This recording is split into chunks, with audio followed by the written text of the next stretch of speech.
So in order to help you get started on your next room makeover, I wanted to host a little this and that session so that we could really spark our creativity and start pushing the limits a bit beyond just the starter pack choices, like peel and stick wallpaper or gallery walls or matching bed sets. And although those aren't wrong and they're great for specific instances, I know that if I really push myself, I can come up with some better ideas, like something more stylish, more personal, more functional, just better overall. So today we're going over some of my favorite swaps that I would suggest to you if you were feeling stuck. I know we all want a home that feels personal and polished without the renovation, so let's get started and see what we can come up with.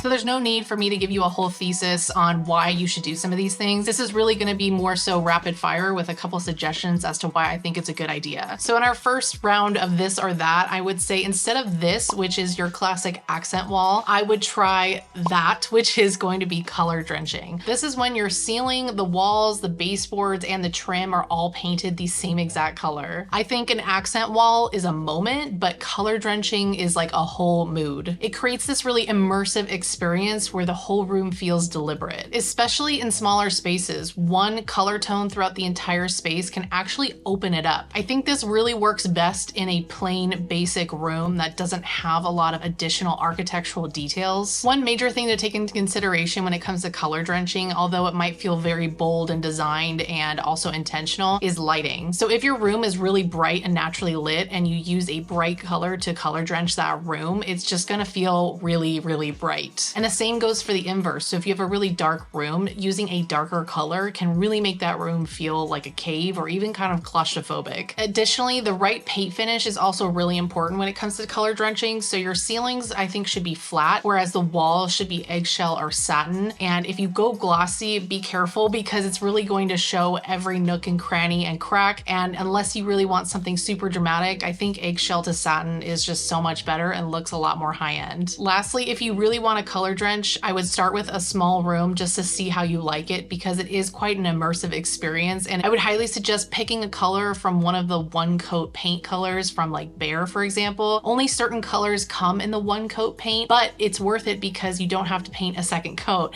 And imagine having to paint 3 coats of a dark paint all over one room. So if you change your mind a lot and that's why you opted for an accent wall because it felt like you got to experiment with color but not commit to it, I say go commit to it and paint all the walls. Maybe you don't have to paint the ceiling, but paint every single wall or paint just the trim. That'll make a huge difference and it's just a little bit better than doing an accent wall. So instead of this, which is your classic gallery wall, you could try that, which is a large piece of art. And that big piece of art could be a giant print or a giant painting, or it could even be a really big piece of tapestry. This is really great for people who are feeling like their space is just a little bit too cluttered. Taking everything off the walls and just putting up one main dramatic focal point piece is really going to feel so much more intentional and deliberate. This giant piece on your wall is going to hugely impact the look and feel of your space, so I would definitely choose wisely when it comes to color or style, but maybe that's exactly what you're looking for. If you're a little bit more of a minimal person, but you do want to bring in some of that personality and style, a really big piece on your wall is going to make a huge impact. And I really think it opens up the room and makes it feel so much bigger. A huge piece of art or a big print that you get printed out at the local print shop, or even a big tapestry is definitely going to cost you. Even if you were to buy a rug and put that on the wall, it's definitely going to cost you a couple $100. So it's something to consider, whereas like maybe you could print out some cheaper art from like Etsy or whatever it may be and get some thrifted frames and create a little gallery wall, or you could even just put up like 2 pieces of mid-size art. So if budget is a concern of yours, this is definitely something to take into consideration.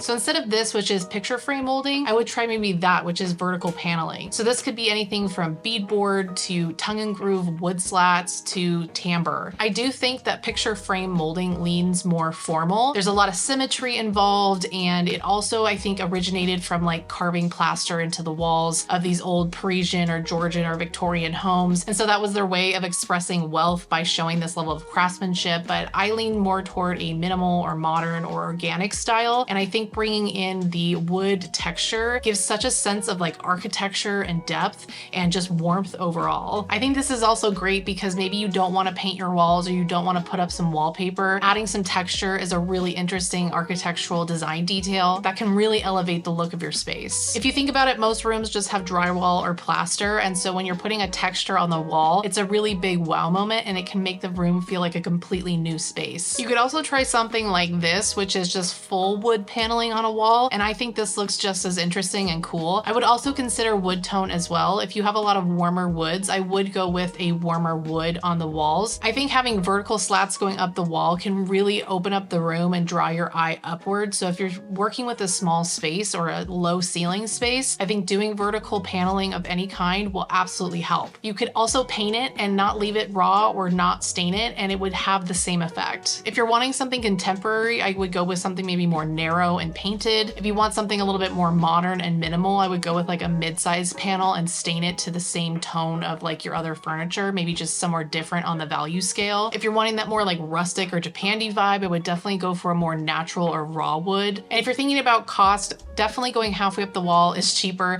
than going floor to ceiling. And if you can find some recycled pieces of wood, like maybe someone had a project and they're posting the remainder of their materials on Facebook Marketplace, or you could find a way to DIY it to make it look real, because if you can't afford something but improving your space would change your life, then don't worry about using the most high-end materials. Do what you can to improve your space.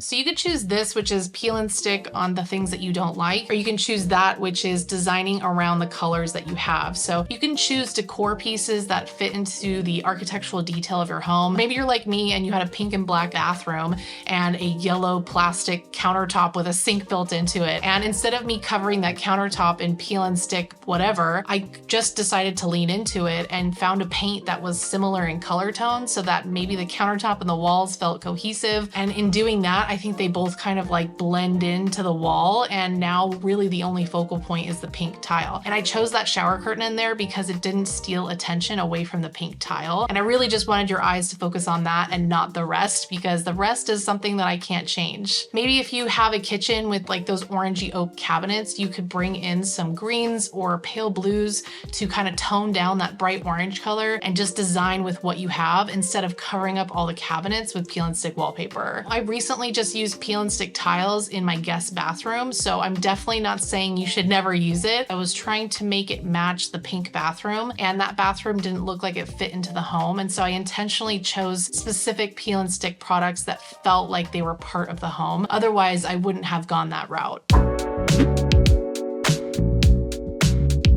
So you could choose this that is a little bit more of your typical matching bed set, or you could go the mix and match route. Unfortunately, matching bed sets with like the pillowcases and duvet and sheets, they don't add a lot of like volume or texture or excitement or interest or style. And most of those sets are following whatever's trendy at the moment. I think layering your bed with different pieces from different places is such an interesting look because you can make it so custom. You could get pillowcases from one company and a duvet from another. You could have a light green top sheet and a dark green fitted sheet. It just adds a lot more interest and it makes the room feel a little bit more exciting. Plus, the best part is that this is more flexible long term. You can always be swapping out pieces depending on the season or your style. I think it's easier to build a collected look over time as budget allows. And if one piece wears out, you can just swap it out. There's no need to like scrap the entire bed design that you're coming up with. And the best way to know if you're on the right track with this is to maybe pick a color story. You could start with a neutral color like white or cream, and then you can layer in 1 to 2 accent colors. Whichever one you want to be more dominant, you can get the bigger piece. It's like building an outfit. Some things can match and some things can coordinate. If everything is the same material, it leans more into that matching bed set realm, so you could lean more into texture. Cotton or percale sheets are like smooth and crisp. You could also then add in a comfy quilt or a waffled blanket. Linen is so great because it's light and textured, and then you could also add in maybe some velvet pillows. And in the wintertime, you could add on like a chunky wool knit throw. And then when it comes to mixing and matching patterns, you want to make sure your patterns are different sizes. So maybe you have a really large scale floral or geometric pattern that you can pair with a small thin linear stripe. 2 bold patterns are going to be really loud, and too many small patterns together are just going to feel really busy. So if you ask me, I would always prefer a more textured layered look, but all in all, this is one of the more exciting this or that swaps in my opinion.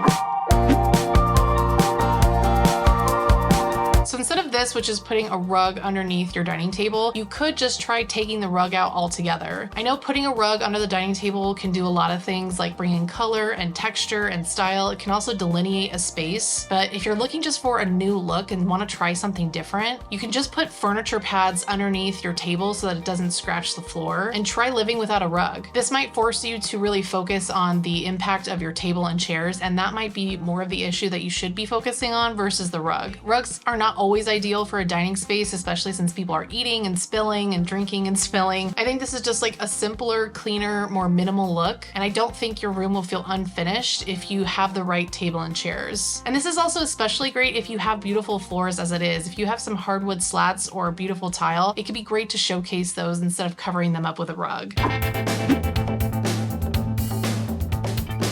So instead of choosing this, which is your classic floor-to-ceiling curtains or drapes, you could choose to use shades, specifically Roman shades. Curtains are usually chosen because they're elegant and luxurious and super cozy and can look very airy, and it's a classic choice for decorating. But they can take up a lot of space in small areas, or they can cover up really interesting window or wall moldings. It can also be difficult to install if your ceilings are high. They can also sometimes interfere with things like a radiator or an air conditioner or a TV, and in smaller spaces they can block usable wall space. Roman shades just sit inside the window frame or just above it, so it's really not dramatic. There's not a lot of bulky fabric. It's just very simple and limited to the window. They're still bringing in softness or texture or color even, and they're also adding some shade and privacy, but they're just a little bit more clean lined and modern and minimal. In some ways it can actually feel like an architectural detail. You can get ones with pattern or texture or color. You could still have that light and airy feel with a cream colored linen Roman shade, or you could even do something like bamboo to bring in some more texture and warmth. And they work great on something like French doors or multiple small windows, or that one randomly awkwardly placed window. I put up Roman shades in my office and in my bedroom and in my bathroom and in my breakfast nook, and I got them all from mainly 2Pages or IKEA, and if you want to check those out, I will link them all in the description below. And 2Pages actually gave me a code for 20% off, so definitely go check that out if you're looking to update your window treatments. So instead of purchasing some matching nightstands, you could have mix and match nightstands. Mainly, finding matching nightstands that are affordable and that also fit your space is such a challenge. I think it's even more challenging than finding the perfect coffee table. They're often really expensive, and it's hard to find ones that have sufficient storage or hidden storage or a wide enough top that you can put everything on it, like a lamp and a phone and a book and a glass of water. I know that having two matching ones is ideal because it can have a really finished, symmetrical look. But if you choose some pieces that fit your room and style, it can actually bring in a layer of personality, and maybe one person needs a drawer in a larger space and the other person on the other side of the bed just needs a stool or a chair. I think a chair or a stool could work great in a small bedroom. It adds a sculptural shape without adding all the bulk, and it's easy to move around or style with a lamp or books. Or maybe you do one little table on one side and a floating shelf on the other. I've even seen some people use a stack of books or vintage magazines as a side table. I think the best way to do this is to match the visual weight on both sides. For example, maybe you use a black chair with a black side table. Even if the two pieces that you're looking to use are different, you could use something like style or texture or color just to bind them together.